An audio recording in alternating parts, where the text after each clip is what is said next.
just to put a little context on our relationship before we start sharing some of the stuff we're going to show you is, I mean, I learned about Eric in my undergraduate, you know, in 1996, you know, I learned about his work, and it's always been important to me. It resonated with me then.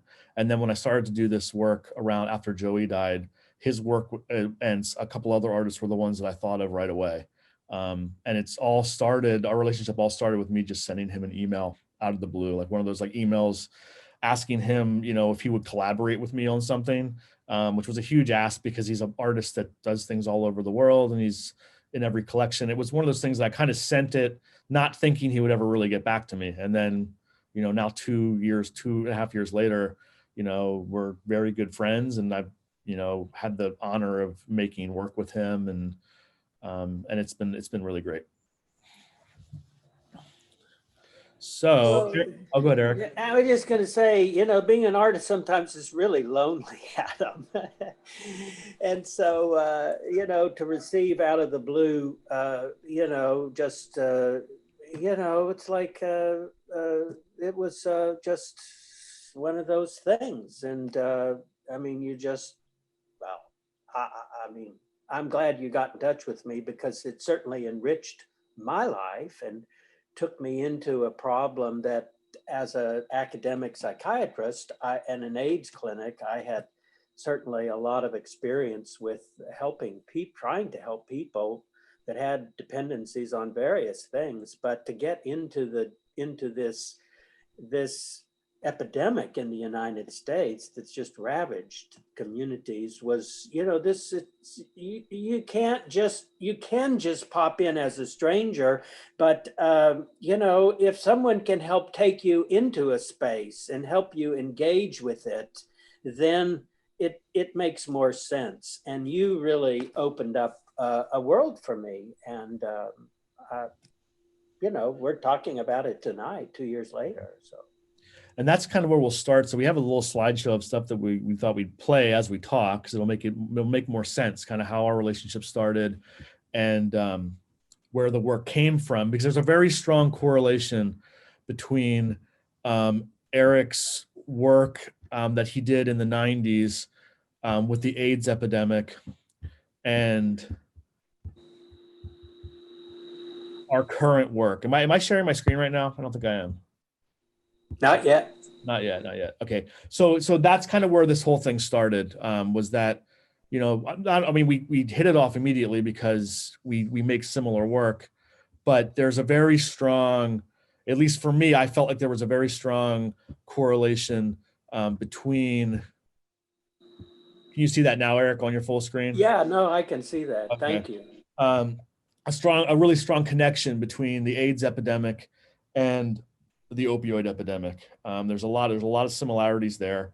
And that's kind of where it started. So this collaboration that we started to do together started way before I even thought about the opioid epidemic. It's when I saw Eric's early work, and this piece that stuck out to me is one that Eric can talk about. But it's, to me, I'll say, you know, for me, this piece of artwork is what I find it to be one of the most important pieces of artwork ever made, because it encapsulates a time in history so well and so powerfully. So anyways, this is kind of where our collaboration started. This piece that Eric made. Adam, let me give just a little context for the arm on the left. Yep. You know, I am an academic psychiatrist, but also for many years, and still am, in the Institute for Medical Humanities at the University of Texas Medical Branch in Galveston. And part of my job as a psychiatrist was to make work about what I did as a doctor. Now, this image that Adam is showing was when I was out of medicine for a period of time after doing volunteer medical work in Somalia. I came back to the United States after working outside the United States, and the HIV had begun spreading around in the world, and I am gay. There was no test really at the beginning, and you know, of course, we all gay people thought they were going to die because it wasn't even knew how it was spread. But when the test became available, I drove to Houston and I got this test, and they told me that because you're gay, because you've been in bathhouses and those places, you should come back in 10 days and we'll give you your result, but you should expect that you will be positive, kind of like people now are doing with COVID. They get their result. Oh my God, now what? Am I going to die? And so what I did is I came home for the 10 days and I took a piece of pecan and I just carved what my arm looked like as I looked down at it. And that was my blood test. And almost like a pastry dough, I'm making paper that gets pushed down into the woodcut. So the surface of the wood is inked, and then the paper presses down into the lower areas and the ink prints. And so when it comes off, it's a dimensional print with the white areas being embossed.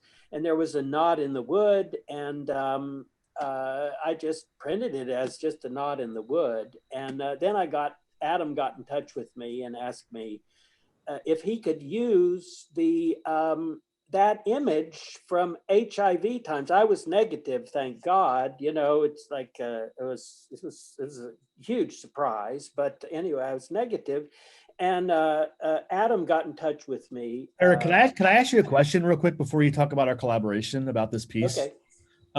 Just because I've asked you this before, and I've never been happy with your answer that you've given me, and I want to see if you'll give me a better one tonight as we talk about.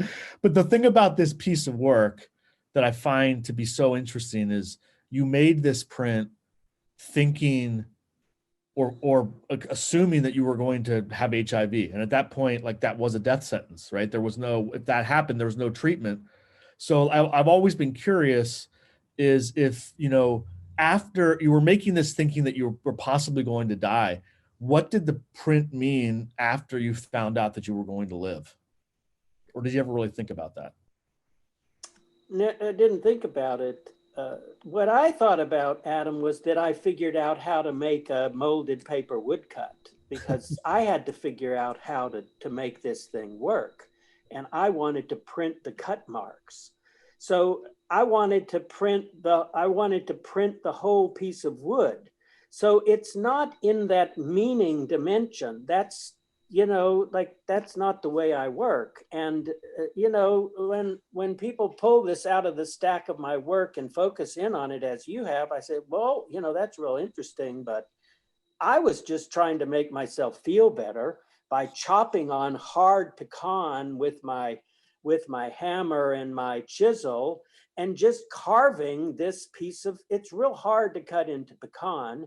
And then, you know, printing this thing. And so it's not for me, Adam, so much about the thinking part. It's kind of in the making part, and kind of letting it happen. And I think that's partly, I mean, I think that's an important way to think about, certainly for me, to make work is to do it. And you know, because you just need to do it. That's kind of how it works. It wasn't in this complicated way. I think it's also too kind of, it's like what Sue Coate has told me before, and I share it with my students, is that art really doesn't happen until the viewer says that it does.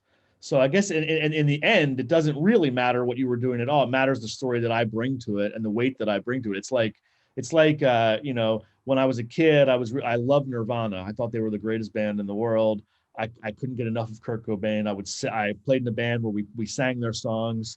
And for years I would sing some of those songs. And then after the fact, I get the liner notes, the bleach. And I'd realize that the shit I was singing for all those years wasn't even what Kurt Cobain was saying. It was just what I needed him to say or what I thought he was saying. So maybe that was enough. So I guess it is, the viewer brings, you know, their perspective to the table. I'm still going to keep asking you this question until you give me that deep answer that I'm looking for that's going to propel me for like ever. I was always, when I asked you that question the very first time and you gave me the exact same answer you just did, I was like, I thought for sure you were going to tell me something that was going to be so profound about well, Adam, the unconscious is unspeakable. And that's why it's called the unconscious. And it does bubble up, but the real unconsciousness is nameless. It's not, it's unconscious. And Sure. so you can't, I mean, you can talk about a dream, but when you're in it, you're in another place. And so you probably not get the answer that you want unless you give me some heavy duty, something heavy, psilocybin might take me there or something like that. But, all right, well, next time I come down to Texas, I'll bring some along so we can get there. Okay. So, Right.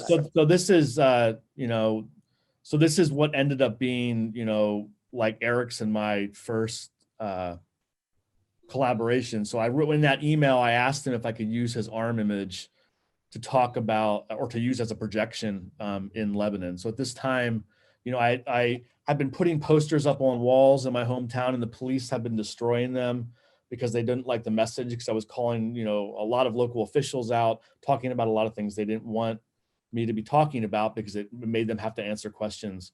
And so during that time, I started the GoFundMe campaign to raise money, and my community, people that supported what I was doing, helped me raise like $5,000. And I bought a decommissioned theater projector. So if the police didn't like, a 13 by 19 inch poster on a telephone pole, now they have to deal with a 30-foot by 90-foot projection on the side of a building, which stops people in their tracks. And it's also, like, on a side note, why I think projection is so important is I think as a designer, I think the best thing project you can ever be given is to design a book, because it's this big ass thing that you can fill up and you can make it look great. And you can, and a projector allows you to take your entire city and fill up the pages of the buildings and it's endless. And it's also the epitome for me of kind of nonviolent direct action. It's as bold as you can possibly be, but it's also as quiet as it can possibly be, and it's light.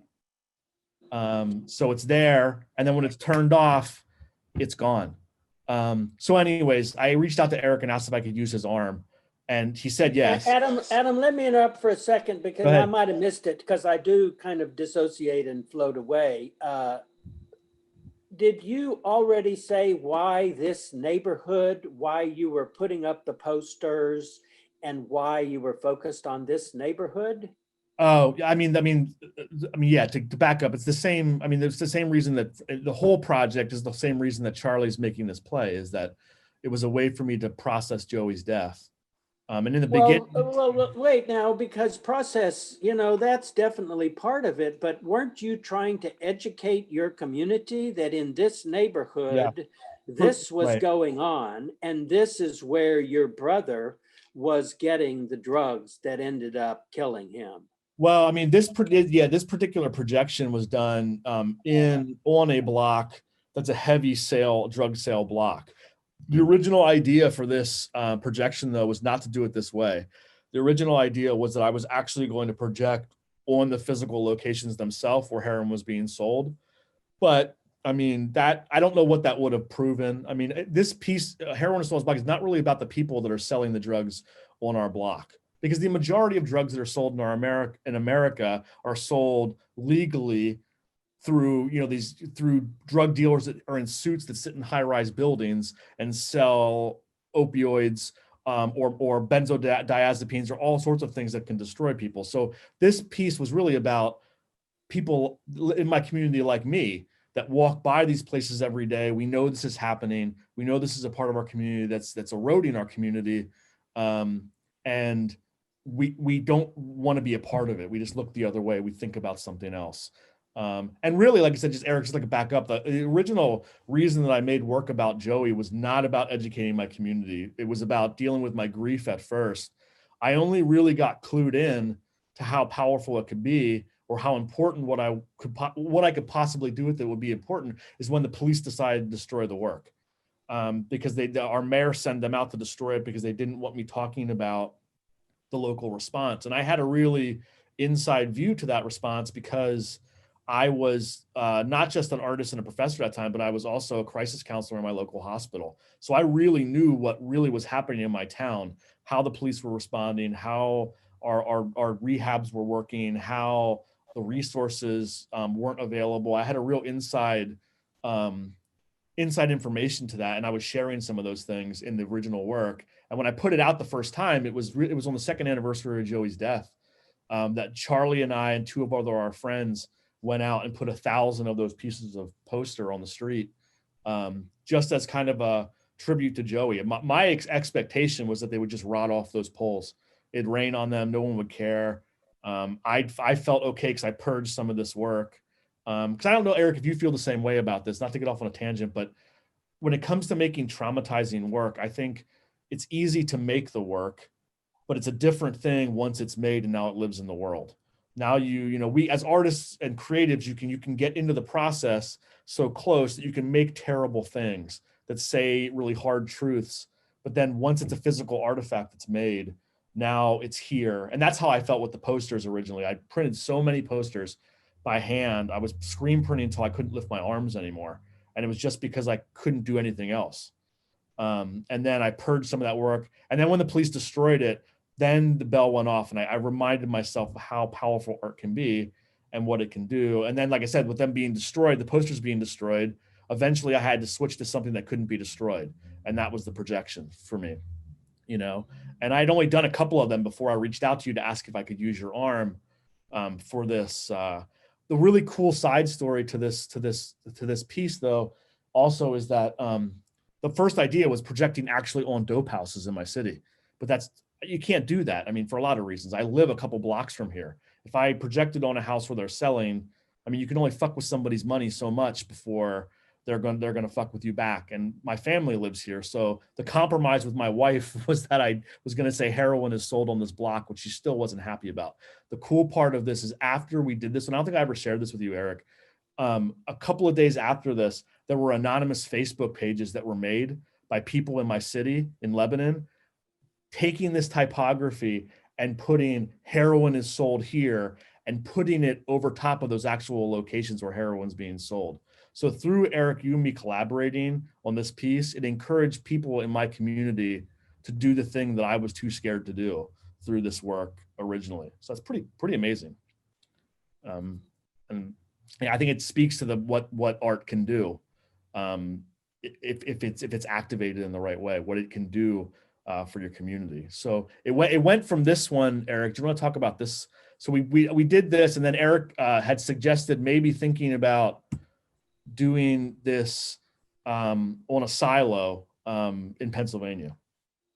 Yeah, we then did an exhibit at York College, and the idea of the rural problem of opiates is sort of something that, you think of the inner cities, but it's everywhere and such a big problem. And so I suggested, that we try to do it out in the landscape. And, Adam, you went and found, I think it was a Mennonite farmer. Yeah, he was. I remember. Yeah, it was. I remember the story is you said you wanted to do a projection onto his silo related to the opiate problem, and he said we have this problem and have limited resources to deal with it, and gave the permission to do this, and it was and then we had a photographer make a photograph of it, a beautiful document.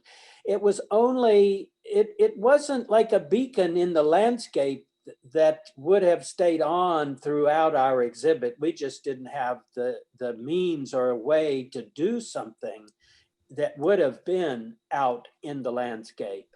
But we had the idea, and we made this made this image about a part of the problem that really wasn't being talked about.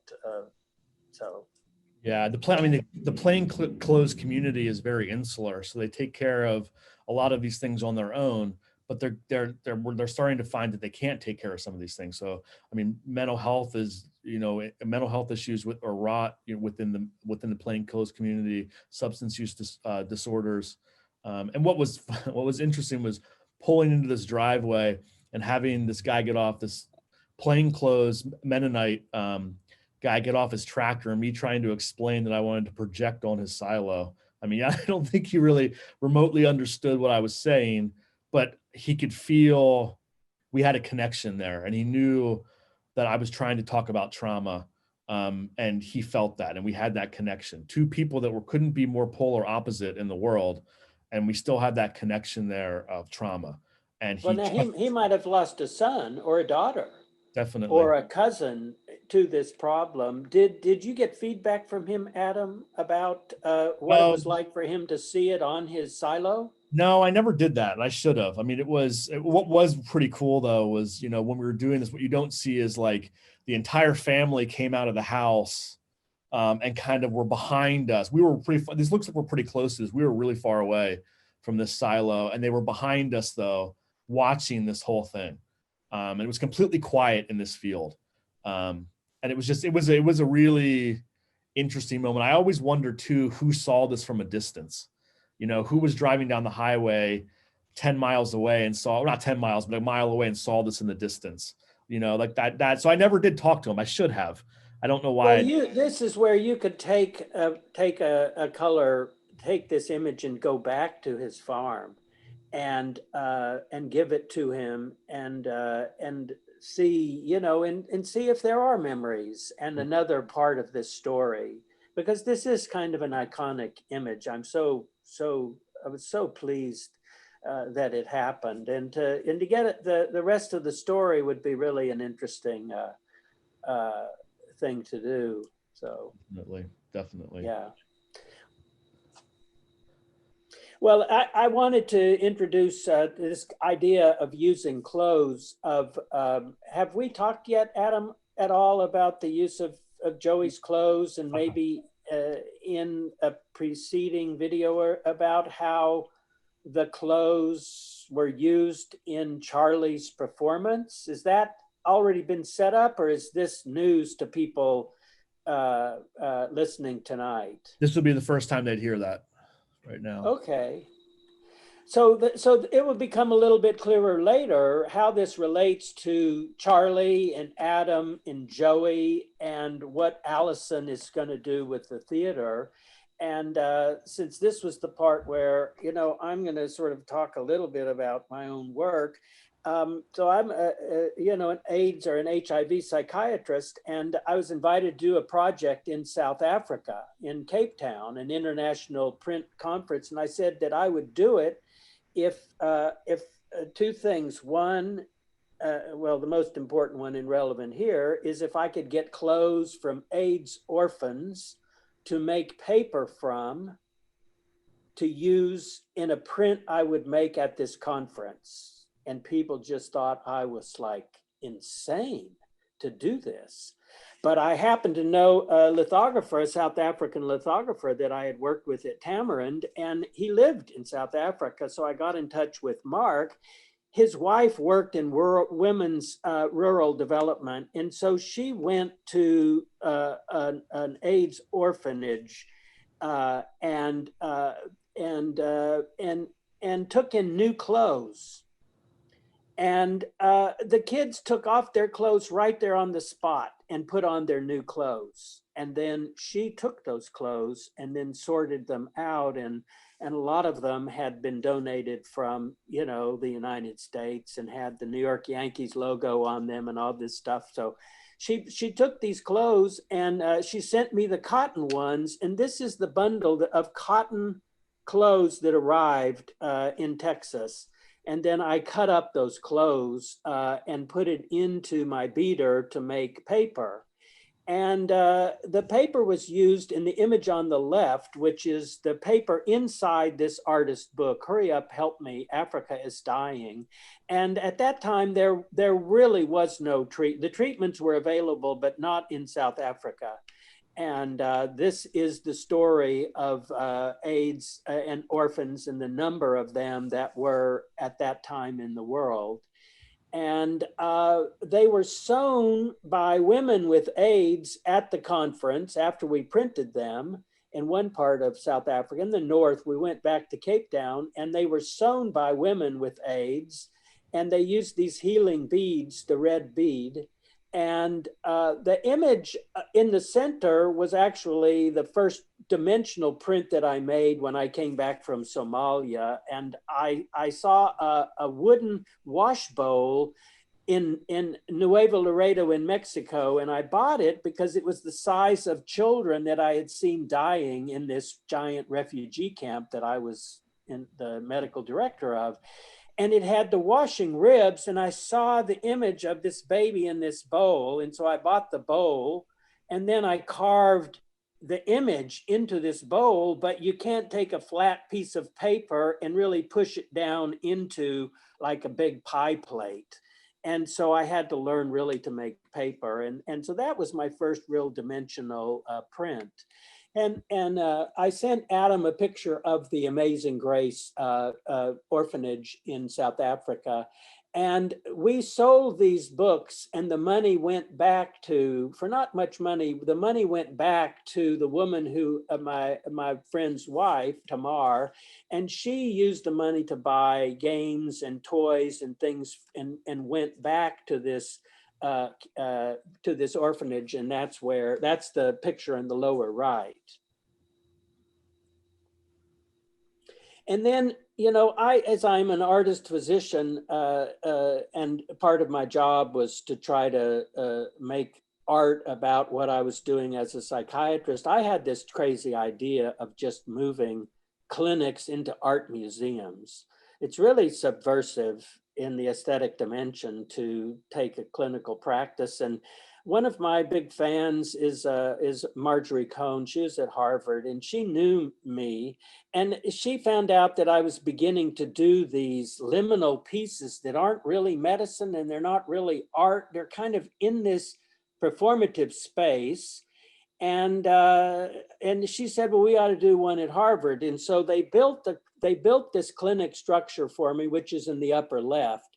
And as it worked out, as life works, a physician that had been in Laredo, incredibly handsome man, unfortunately, well, lucky for him, he was straight. But anyway, a beautiful man. And he knew me when he lived in South Texas. He was now the head of the Zinberg HIV clinic in Cambridge.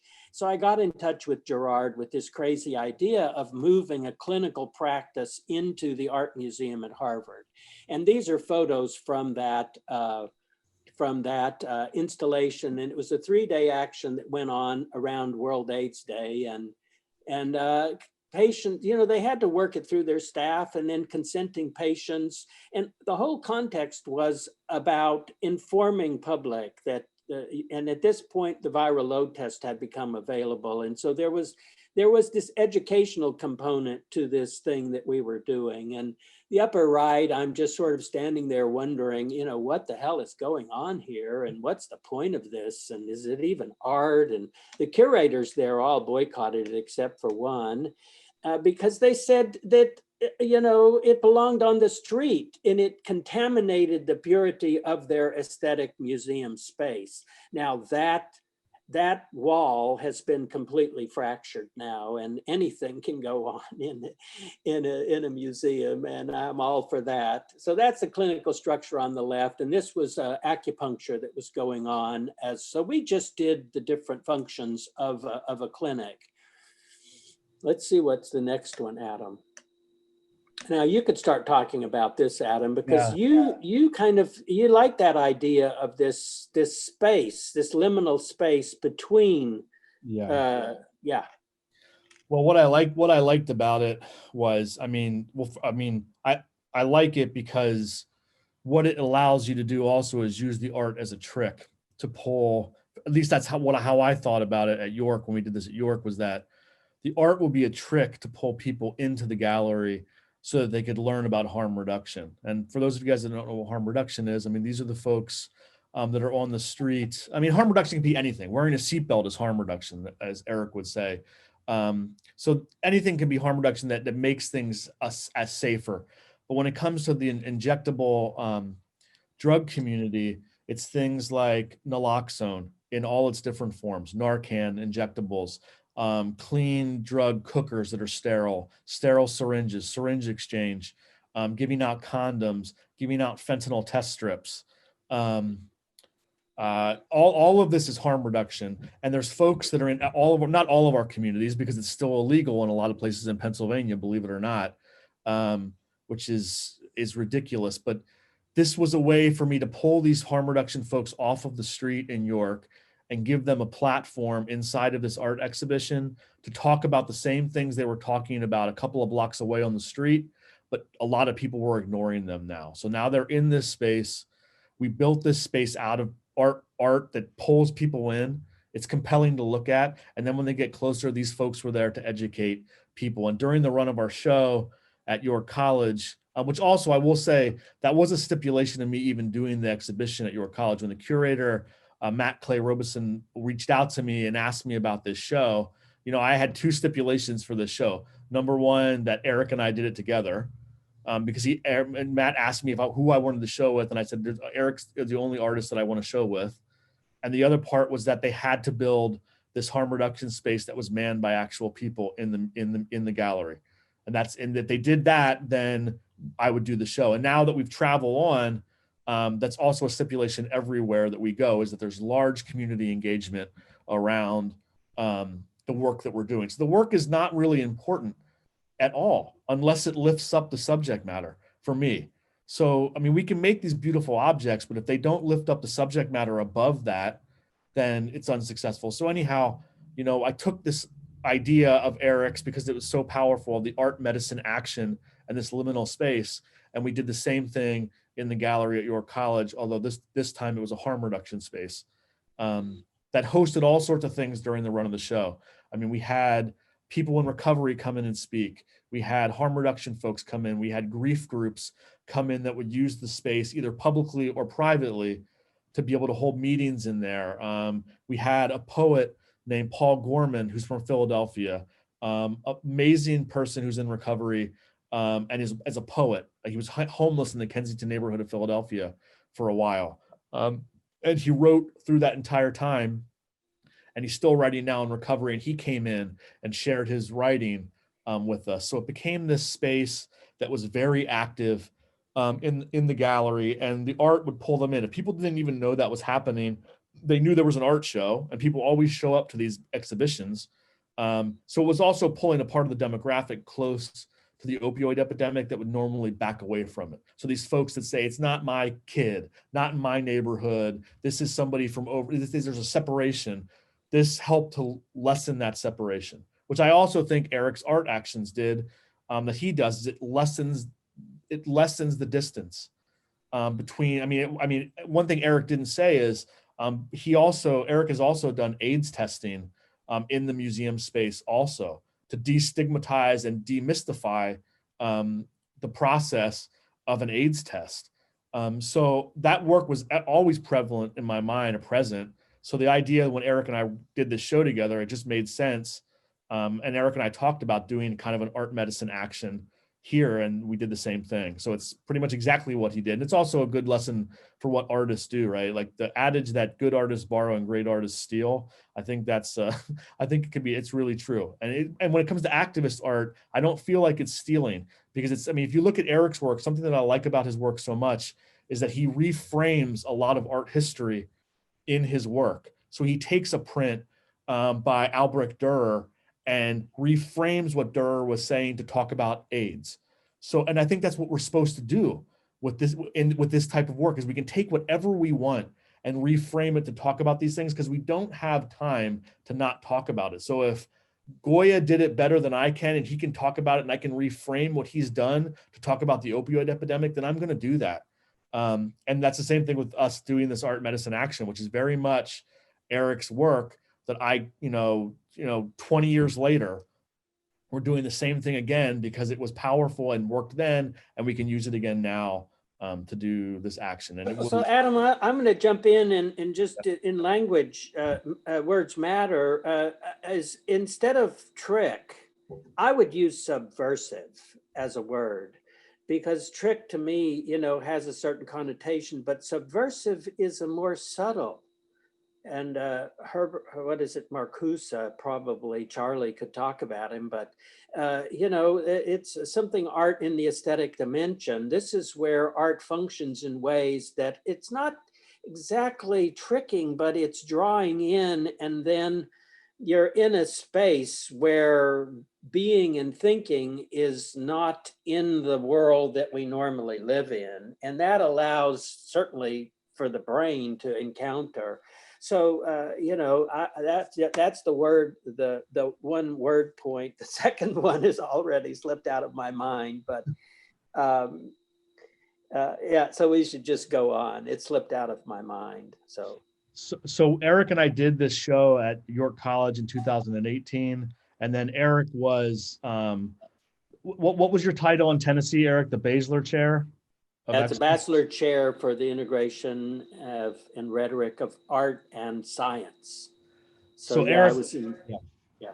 yeah. So Eric was the chair of that program and invited for an entire semester to East Tennessee State University, and so through part of that, his time down there as this chair, he brought Epidemic down to Tennessee, and we did it again in Tennessee. And in Johnson City, you're really kind of in the belly of the opioid epidemic beast. It's really It's Kensington in a statewide in a state, so it's a huge problem, and there's an addiction center there that I was able to align myself with that made it possible to really then begin to connect up with community, which is a real challenge when you're working, is how to get community to engage in art is so foreign that it. But anyway, so yeah, so I had this opportunity to work in Tennessee, and so we basically redid our York exhibit in Tennessee, and since I was there, it had other components.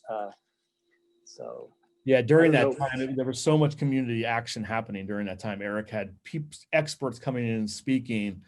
He was making work in the space. He collaborated with the dance program there to make a dance piece based on our exhibition, which is amazing. If you go on YouTube and search Epidemic Dance, you'll find a video of it, and it's massively powerful. When I went down the first time to Tennessee, when he was down there, we printed these hospital gowns with some of Eric's block prints. And that's what the dancers wore during this performance piece. And it was, I mean, I don't know how you feel about Eric, but every time I watch it, it gives me chills. I mean, it's no, it was just very powerful. Yeah, the overarching kind of concept is the humanities approaches to the opiate crisis. And certainly Charlie is doing that in the theater, and we're doing it in the visual art part. And I aligned myself. Well, one of the professors of dance wanted to do a dance piece, and of her, say, 20 students, 18 of them had direct contact with the loss of family or friends. And so they developed a dance piece, and it was terrific for the students. And I'm so proud of having this dance emerge out of that residency or that time. Definitely. We didn't put a picture in of that, but people could Google Epidemic Dance and watch it. It's 5 minutes, and it's really, the music is fantastic. Yeah, it really is something. So okay, let's see another picture, Adam. So part of like the research that came out of this too was, like Eric just said, the one thing that I've been exposed to is my traveling and speaking. I've had a chance to travel and speak a good bit over these last couple of years. The exhibitions that Eric and I have done together, the one thing that we find everywhere we go is that you can't get away from people having experience with this. I mean, this story, you couldn't even make this story up, but it's true. When Eric and I were installing our show at York College, some students from the criminal justice class were brought in to talk to us. And we asked them how many people, we asked the question, I remember the question that was asked, because I'm always trying to get people to reframe their language into human-centered language. So instead of using the word addict, they're using person with substance use disorder. So Eric or I asked the question. I asked you, Adam, because you were going on about, what does it mean to be an addict, and words matter and all this stuff. And I said, what does an addict mean? And this woman that was standing right there, she said, my husband. Mm-hmm. And we were just like, oh my.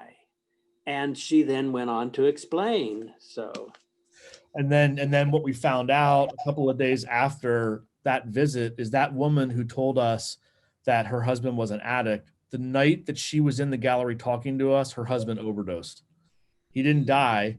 He was brought back with Narcan, but that very night, her talking about it, he overdosed in that moment. That's just, it's, how is that possible that those things can be happening that close all the time? And that's what we're finding when we travel, is that more and more people, and me traveling and meeting people and getting and earning the trust of other families, because I'm a family that has lost someone too. We have this connection. So through this loss, this bigger family is happening, and I'm meeting people. And what I did when Charlie and I started to talk about doing this exhibition or this show, Shadow That Broke the Light, the one thing that I could offer to him, because I'm not a playwright, Charlie is a masterful playwright and actor, what I could offer was some type of aesthetic idea to frame this. And we talked about making paper from people that died from overdose.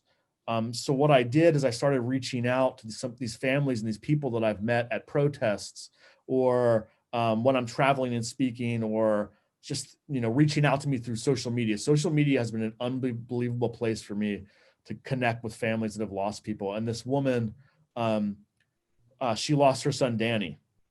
And she shared her story with us. And then I asked her if she would send me a piece of clothing of Danny's, because I had this plan to make paper out of his clothing. So I had to explain to these folks like what that meant and what that was going to mean.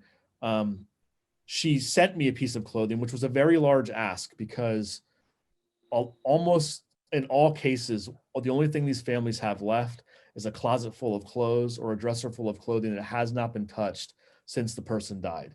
So this mother was very wary to send me something because it's all she had, but she had seen the things that I'd been working on and she trusted me with it. So she sent me that piece, and she also sent me photographs of them with Danny in the hospital the days before he died. So Danny overdosed, they found him, they brought him, and he was on a ventilator, and they actually had some hope that he might come back. But he started to have terrible seizures and brainstorms, and these kind of terrible medical things happened to him, and they lost him. And she sent me these photographs of Danny in his bed, a lot of them, which I won't share because they're just so personal. Like, I asked her if I could make this drawing. This was actually a stone litho that I made. But I asked her if I could use this, but a lot of them are pictures of family members laying in bed with him, saying their goodbyes. And then they took him off the ventilator and he died. And I got a piece of Danny's clothing in the mail. His was the first that I got in the mail. And it was terrible at first. I got this padded envelope that came, and I tore it open. And everyone's clothing smells a little bit different. So these people were really in these envelopes. So Danny came out of this envelope, and it was really hard for me. Like, it put me in a really bad spot for a while, because I was the one that took care of Joey's clothing after he died. I'm the one that packed it all up. I packed it all away. I have all of those things. Like, I dealt with that. His wife couldn't handle that, so I took care of it. Joey was living with us at the time, so all of his things were in my house. I mean, he died in my house. So anyways, I got this envelope, and it was very hard. And then I started to reach out to other people, and I got more envelopes. And as I started opening more of these envelopes, the smell of the people became like enveloped my house. And it became really comforting to have these folks with me. And then I was able to get Joey's clothing out and pull it out. And then Eric schooled me on what I needed to do with this clothing. I needed to cut it into little squares of cotton clothing. Go to the next photo. I think we show this, right? Yeah, I think we do. So this is, here it is. So here is, it was hours and hours and hours of cutting up little squares of cotton clothing so that it could be beaten apart and then put back together in sheets of paper. I definitely downplayed how hard it was going to be. Eric told me that my hands were going to be hamburger and blister written by the time I was done. He was totally right. Because but I also, the process of holding those clothes, cutting them apart, the smell of the clothes, then it mixing, it became therapeutic for me, and it ended up being, I can't explain the process. Like the process of cutting it apart was something. And so what I did is, I planned to go down to to Texas to spend time with Eric in his studio. He invited me down, and I packed my bag full of all of these people, and I slung it over my shoulder, and I traveled, from Pennsylvania down to the border of Texas and Mexico, carrying my brother and all these people in my bag. And I came to here, which is San Ignacio, Texas. Yeah, so where I live in Texas, in the lower part of Texas, and at the very tip of Texas, if you follow the border up the Rio Grande, it comes up to the first, and then that shoot up to the north, that's I-35. That's the major corridor for drugs coming into the United States through Texas, and that's Laredo. And I live 30 miles down from that city of about 200,000 people that's right on the border. And it's a tiny little intact Hispanic community. I'm a stranger in a strange land, but I've had my place here for a long time. There's another artist that lives here in town, and that's kind of how I ended up here. And that's a church on our plaza. It's been fixed up. The studio there on the lower right is the studio of the artist who lives in town. And yeah, it's a very rural Sonoran desert. And so you came down here. Yeah, so let's just go on. That's enough on the, and then you had already cut up the cloth, and you had it all perfectly. We decided to not to make the paper completely out of the rags that were now cut up, and so we ended up adding, so we could preserve the quality. Because if I put this in my beater and just beat it up, the red and blue would have turned to a maroon and just been a maroon sheet of paper. And as we were figuring out what we were doing, Adam, we really had this idea of putting it in so that the fibers would appear. Yeah, and what was amazing about that too, like and we'll show like at the very end here, like a picture of the installed, but the paper ended up becoming, especially when it's lit from behind, it became vascular. It almost reminds me of Eric's blood test arm in some ways. All of these people kind of coming together on the fibers to make this. But I traveled down with these bags, like the bags on the bottom are all Joey's clothing, and that's Danny's at the top, and Garrett's, and all of these people that gave clothes were in these bags. And it was, and then I came down, and Eric taught me how to make paper, because I had never made paper before. So not only were we handling this like precious material, but I was his student for the week to at least learn a little bit about making paper, and it was an amazing process. So in the upper right, Adam is putting that machine in the upper right is called a Hollander Beater, and it has a flat blades in it. They don't cut, they smash, and the roller that's going around smashes down towards a bed plate, and the cotton runs between the beading device on the top and the bed plate. And what you're doing is you're basically pounding or macerating cellulose in water. And that's what Adam is doing. We used a base mix of cotton and abaca, and then we added the cotton fibers later. And that's just me yakking there in the upper left. What's the next photo, Adam? So this slurry of cloth, Adam, that is actually when I was teaching you, because that doesn't come from the clothing color. The clothing color was different. I had this vat set up because I was making sheets of paper, and I believe those are from my mother's dresses. Yep. And what you do is that, I mean, the upper left is that's the mold, and it's basically a wire structure. And then there's a wooden frame that fits on top of it. And you basically create a space that when you dip down into this slurry of liquid paper and lift it up, the water falls out and the sheet begins to form. And I had set it up in my yard. what's the next one? And so this is now, I took all that out. That was to teach Adam kind of how to make a sheet of paper. And then we moved onto my porch, probably because of weather, it was too hot or something. And so this now has the red and blue cloth added to the white. And Adam has now dipped it down into the vat and shakes it a little bit. And then the next one is you turn that over onto, in this case, it's a pellon. Traditionally, it would be felt. And you just press this macerated cloth fiber down onto a second surface, which is dry. And when you lift up this, the draining device, the mold, the sheet of paper is sitting there on the pellon. And you basically make a sandwich. You stack these one on top of the other. They're 16 by 20. And then that is carried into my studio. And I have a hydraulic press that these fit into. And now you have to get the water out of your clothes, like putting them on a clothesline. You have to get the water out. So you press it.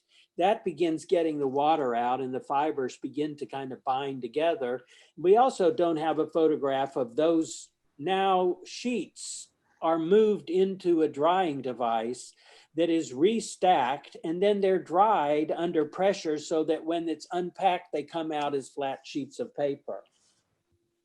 That's the way paper was made in the history of the world, at least in the West. And then Adam, you and Charlie ought to get into this because you all do this part. I only know it as a photograph. So this is the, so I mean, one of the premises of the show, not to give too much away, because I mean, you'll see the show eventually, it's simpatico, but the idea was, for me, what I was interested in is how we mark time. How do we mark time? And this first showing of this play that we did with Troy Foundry Theater in New York, they totally humored a crazy idea of allowing us to do a play that lasted for 24 hours long. And Charlie committed to doing this crazy thing as well. And the idea is that this room that Charlie is in here in this photograph is empty at the beginning of this performance. It's this big wooden skeleton structure that's open. And every 7.2 minutes, there is a sound that happens within the space that cues Charlie. And Charlie will take a piece of this paper and hang this paper in this space. That 7.2 minutes is important because every 7.2 minutes in America, someone dies from overdose. So as Charlie's doing this in real time, we're marking actual people dying, and we're marking it with the clothing of people that have died from overdose. So one of the things that happened when we first made this paper was I had this idea that I was going to print something. I'm a printmaker like Eric, that I was going to print something on this paper. And Eric and I made it, and I traveled home and I toiled over printing something on this paper and was like, I don't know what it should be. The paper was so perfect. And Charlie and I fought about this. And Charlie was like, just do it. You know what to do. You're an artist. You know what to do. Just do it. And like in the process of me like fighting back and saying, no, we shouldn't put anything on. Like I just took a piece of it and put it up to light to see what would happen. And as soon as I did that, the tears started rolling down my face. I sent Charlie a text and I was like, I'll never fucking print anything on this paper. Like the paper it's alive. I mean, the paper becomes alive when it's lit. It's like looking at all of their cells under a microscope, like all together. And these people like come alive when the light goes through it. So and it makes this, and this is one thing Eric and I talked about when I talked to Eric about this idea too in the beginning, and he had mentioned, or through the conversation of us throwing ideas back and forth, this idea of this Japanese tea house. And that's kind of how I see this structure become by the end of the night. The light comes through it, and you know, during the play, like the lighting design was awesome that Troy Foundry did. David and Emily and the folks at Troy Foundry, it's amazing people, were able to make the space do different things with the way that they lit it.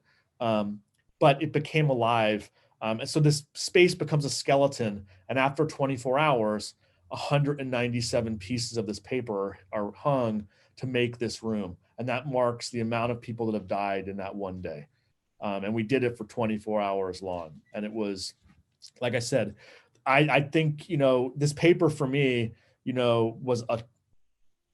was a trauma reliever in a lot of ways. It healed a lot of things, even though I learned a lot more about the opioid epidemic being in Texas, that opened up new wounds to think about different parts of it. This part of it was really an important piece of therapy for me, as much as it was as making something that was really important. I made it with my mentor and my friend.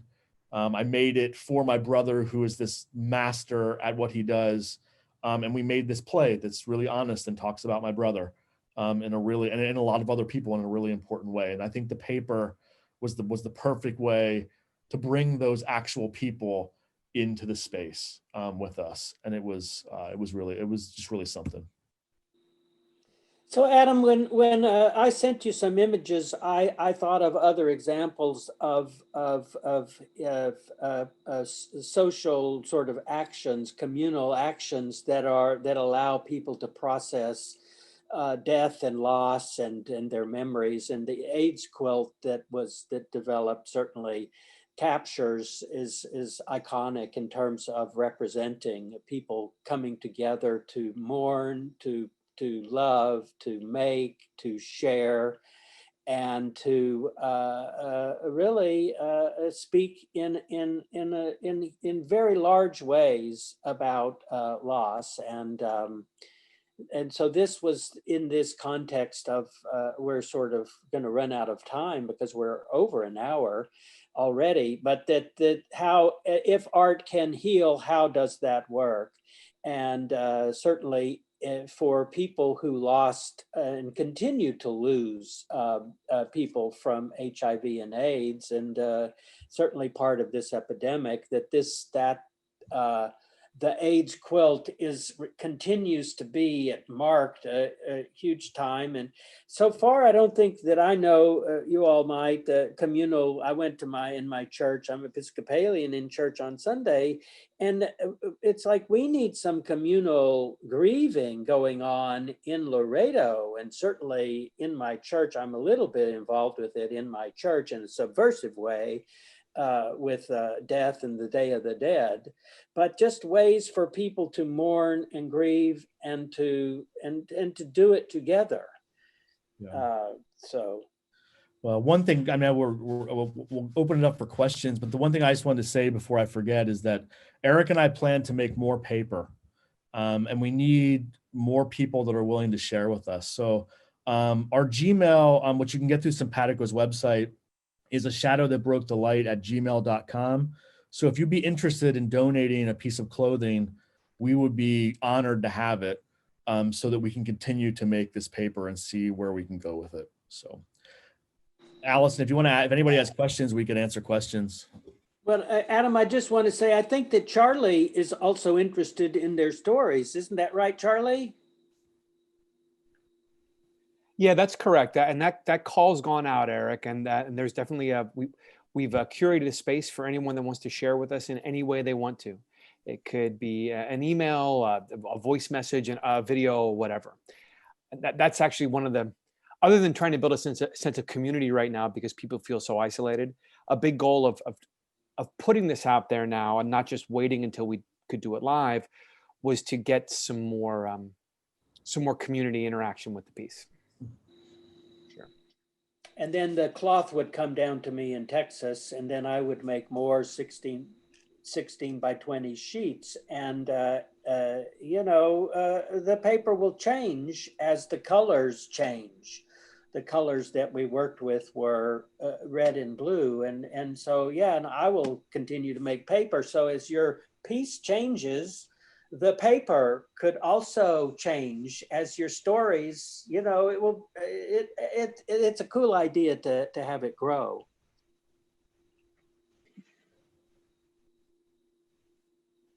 So we do have a question that's come through the chat here. So I'll read this out loud. It's: stigma is a common theme across HIV, mental illness, and substance use disorders. Your art, especially the liminal museum space, seems to be a powerful and unique way to address stigma. Thank you. So that's not a question, that's more of a statement, but I think it's a beautiful one.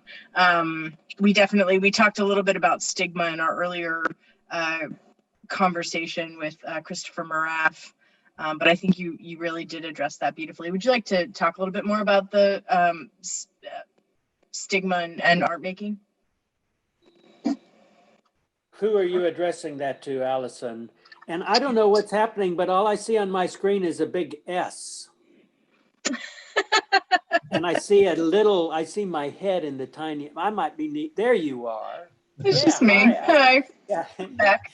Who did you address that to, stigma? And really just whoever wants to jump in. Again, this is informal. So the comment was that your art is a powerful and unique way to address stigma in these communities. If I can just to give Adam and Eric a break for 2 seconds, I know we've been going long. A big part of the show is sharing other people's stories. Like in a very documentary theater way, listen to what people have said and share it back. And a common theme, Steve, that came up in a lot of the pieces of the play that we won't have time to record on video were families and friends who never had a chance to memorialize the loss of the person they loved at all because of the stigma, right? Funerals that weren't held, notices that weren't put out to anyone, like a total erasure of the memory of the person. And I think, Adam and I talked quite a bit when we were trying to figure out what should go in the play about how much we should direct the piece towards things that are now very politicized, like harm reduction in particular, or effective rehab treatment, or resources for communities or individuals struggling. And I think, at least what I think we're trying to do with the play is just normalize the fact that these people were loved and they were human beings that have value just like anyone else. And literally talking about them and saying, I loved them, they were important to me, and a gift to the people around them, that weirdly becomes a subversive act, which is kind of sad. And that it has to be that way. So I know that for the show, a big goal was to try to just take away that idea of stigma, and to normalize the fact that this is a crisis, and not to blame these people that are struggling and need our help. So like I said, one thing that's going to happen in a couple of weeks here when Ed Baker talks, my friend who's a therapist from Vermont, he's going to talk about stigma a lot. But the one thing that, I will say is, is that this idea of the addict word, which I think is, I say this every time I speak, is that's a word that encompasses an entire being when that word is said. And because of pop culture, we have a very set idea of what that looks like and what it feels like. And all I'm going to say is substance use disorder is what we need to replace addict with. And we need to also, we need to understand that this one small aspect of these people's lives is a nothing compared to how amazing they were in every other way. This is just the way that they left. And it's important that we remember that. My brother Joey, not an addict. My brother Joey was an amazing friend. My brother Joey was an amazing father. He was the funniest person I ever knew. He was the strongest person I ever knew, the sharpest person I ever knew. He had a silver tongue that could sum you up in a moment that was terribly mean and incredibly funny in the same moment. And he was always the person that was there for me first. So those are that's who he is. He happened to die from a heroin overdose. That's it. Yeah, and I want to say something about stigma because I'm a gay person, and I grew up in a small town in West Texas in a homophobic family, and even years and years later, my mother, she couldn't say the word. He's a he's a fairy. She couldn't even say the word homosexual. And so to destigmatize certainly, opens up the space for people to just be who they are. And, and I just wanted to circle to what's going on in my little community here in South Texas right now is there are a few people over the last couple of days. There was this get together in a school, and out of that school, of course, there's the spreading of COVID. And I started hearing these, kind of like this. And I said, now hold it. That's stigmatizing those people and keeping this a secret. And with this, and I don't know, you all might be experiencing the same time. Oh, he had COVID or she had COVID. And so even that illness is got this now, when the public health response is really, we should contact trace so everyone who knows they were close to that person who's positive now with COVID can quarantine like this. So stigma in COVID times contributes to the continuing spread of this infectious disease. Yeah, absolutely. We have another question from our audiences.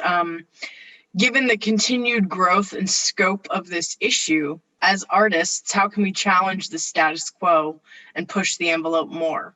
Adam's more recent work with the Mariah app is certainly a great example.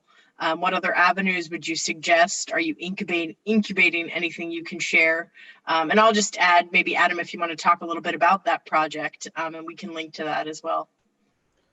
Yeah, so the Mariah application is a collaboration with my dear friend Heather Snyder Quinn. She's a designer from Chicago, and she's very interested in emerging technology and privacy and who owns digital space and what it means to take over digital space.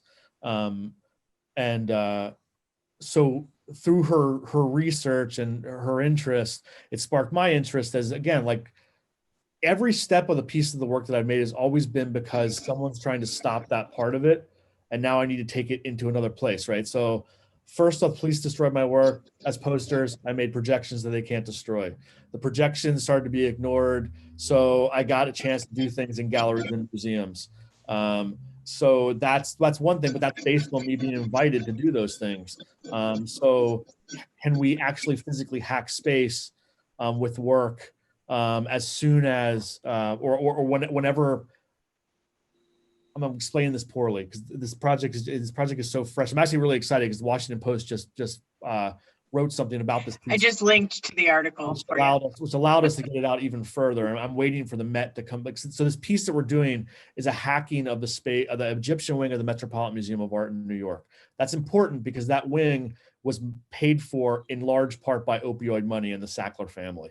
So the Sackler family, who owned Purdue Pharma, one of the things they did with their fortunes, their billions, is they bought art, mainly Chinese, Asian art, some Egyptian art, and they donate it to museums. So that's something that needs to be remembered about donating things to museums, is that there's a sinister reason why things are donated. First off, they're bought and hoarded artifacts, and then they're donated to a museum, not allowing them to go back into the marketplace. And when you donate them, so if Arthur Sackler donates the ceremonial vase from 6,000 years ago to the Smithsonian in Washington, D.C., his name is always attached to that. So it's the Arthur Sackler ceremonial vase. Arthur Sackler doesn't know a fucking thing about their culture in any way, but his name is now attached to this thing, and he donates it to a museum.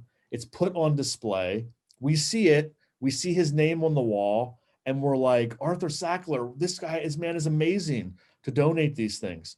And basically what they do, not every philanthropist is this way, but I'll say a lot of the ones that I've come across are this way, is that they use things like donating beautiful pieces of artwork as a giant fig leaf to hide the dirty bits of what they're doing, and they whitewash. Adam, I just have to get you off your soapbox here because you need to spend some more time thinking and talking about this and about the functions of museums and why you want to get your work in museums in the first place. And you donate your work. it will be taken care of, and it becomes part of the language that's told about a culture. That's So true. museums serve these incredible purposes. They preserve things that would have been destroyed. I mean, things that are carried out of burning buildings are the things that end up surviving. And so when you speak about museums, and you don't know Sackler's connection to Asian art, I'm always amazed how deeply you read about these things, but I would put money that he really knew about the objects and the cultures within from which he was buying these objects, and was working with curators at Harvard to get them into a context where they really tell stories that are, blown away by events in the world, earthquakes. So museums serve this incredible purpose. But again, coming back to something you and I talk about often, how much can a white dude from America know about Japanese culture? So you can't speak for all those white dudes, and don't do it, Adam. You can raise it as a question, but you're talking about white privilege, and that's another subject. All right. Okay. All right. Well, let's say this. Let's put it in this context, because this is the context of what we're talking about.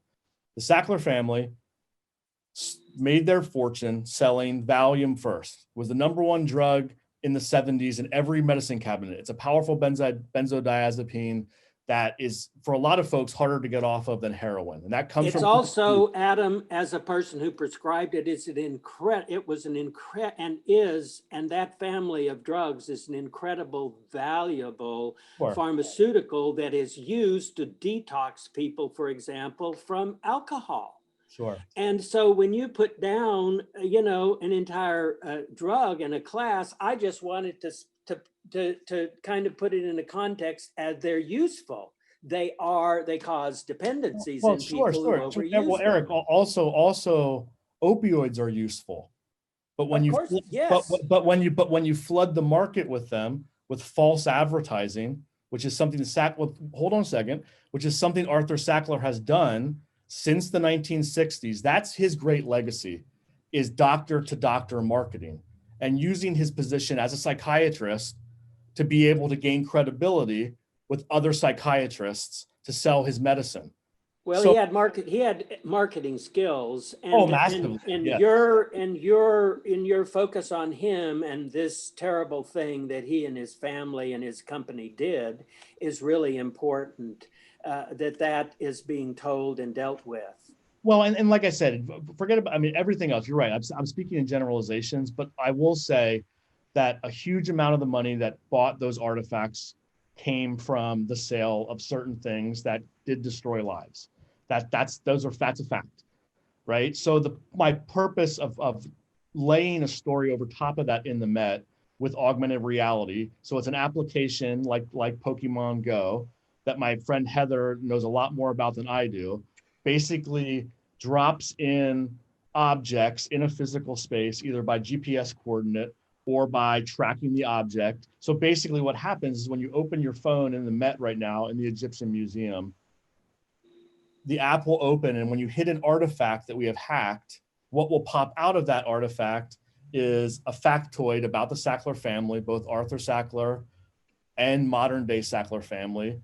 And also what happens is an audio tour starts telling the story of this girl named Mariah Lottie who died of an overdose. So basically what happens by the end of this experience is that we're renaming the Sackler wing, which holds the Temple of Dendor, we're renaming it the Mariah Lottie wing as a memorial to her. So the idea would be, if we move this forward, we will hack other places where Sackler money has spent, and we'll rename those places in the name of a person that has died. There's a big movement right now amongst some artists in New York to whitewash those names off, just take the name off the wall. My fear of doing that is that it's not like the history of Confederate monuments, which we all know that history in America, most of us. When we go deeper down and we talk about the history of someone who sold medication or pharmaceuticals, the chances of us knowing that history is very slim. So the connection has to be made. If the museums are going to take money from these folks, they need to be transparent about where the money comes from. And I believe they need to have a more ethical stance on knowing when to cut off those funding sources when there's a community, when the community has an issue with it. I know right now in the Met, the Kenneth Rockefeller wings are also having similar flack at the Met because of, and I don't know much, I don't know anything about Kenneth Rockefeller. All I know is that I think it's Michael, his son, it was Michael Rockefeller that died in Papua New Guinea and, pulled all these objects out of culture, and they're decontextualized and put into, a museum context. And that's the memorial of his family to their son who died out in a jungle. Yeah. So that project, like I said, is like what I'm interested in now too, is like, can we reclaim an entire space that is held by a huge amount of money in the form of something else? Can we tell a different story on top of that? So I always use the example, imagine if we had an app that you could walk into the tour of the White House and all of a sudden through your phone, you start to see the slaves that built that structure physically building that structure. If I went to Monticello, I could see Jefferson's children who were slaves working in the field. So if we're going to talk about how great these people were, we also have to contextualize other parts of their lives that are important. And I think that's so. Well, and now listen, Adam, Allison started this by honoring the Lenape people. That ground is where this theater is. And so I think Allison sort of set up our speaking in the context of what you're talking about, which is layering and trying to acknowledge. And the word that you used was it's something about decolonizing space, not denying that the Michael Rockefeller has these incredible objects that I would never get to see, because they were functional objects that were disappearing, in the weather. But Allison, I mean, you could speak to what Adam is talking about, layering on top of the Lenape people by putting your theater as you started. Absolutely. Well, and I think it's exactly what Adam said. It's not about removing the names. It's not about trying to hide what has happened and what has been colonized and what has been appropriated, but acknowledging that and building upon it. And I think Adam's work really layers on it. I also think we may have stumbled upon a spin-off community conversation that we want to have regarding this, because it is absolutely fascinating and very relevant to the work. But I do want to maybe go ahead and put a pin in tonight's conversation, and to thank everyone for being here, and truly you're sharing your work and the power and the impact that your visual art has had on trauma and healing. It feels so similar to the work. I mean, truly, it's hand in hand with the work that the show is doing, and that I know the production in Troy did, and that we hope our eventual production here in Philadelphia will the impact will have on our community. So I do want to thank you all. I want to thank everyone that has stayed and been in attendance.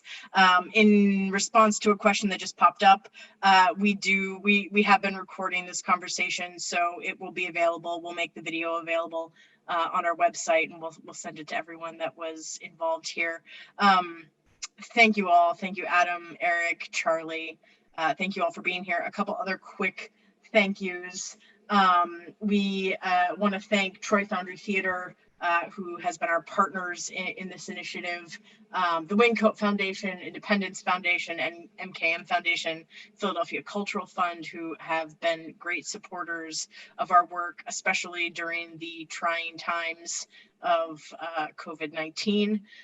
We hope to see you for our next community conversation event. It's on November 19th. Join members of Troy Foundry Theater and author Nancy Campbell, who will look at how differently overdoses were experienced, reported, and researched across different historical periods. Please check out the full scope of A Shadow That Broke the Light on our website, and we look forward to being able to provide the full production here in Philly at some point in the future. Thank you for all your great comments. I know I didn't read all of the great comments and response, but it is really wonderful. And it shows how important it is that we're having these conversations and doing the show. So on that note, I want to say thank you so much and have a wonderful and safe night.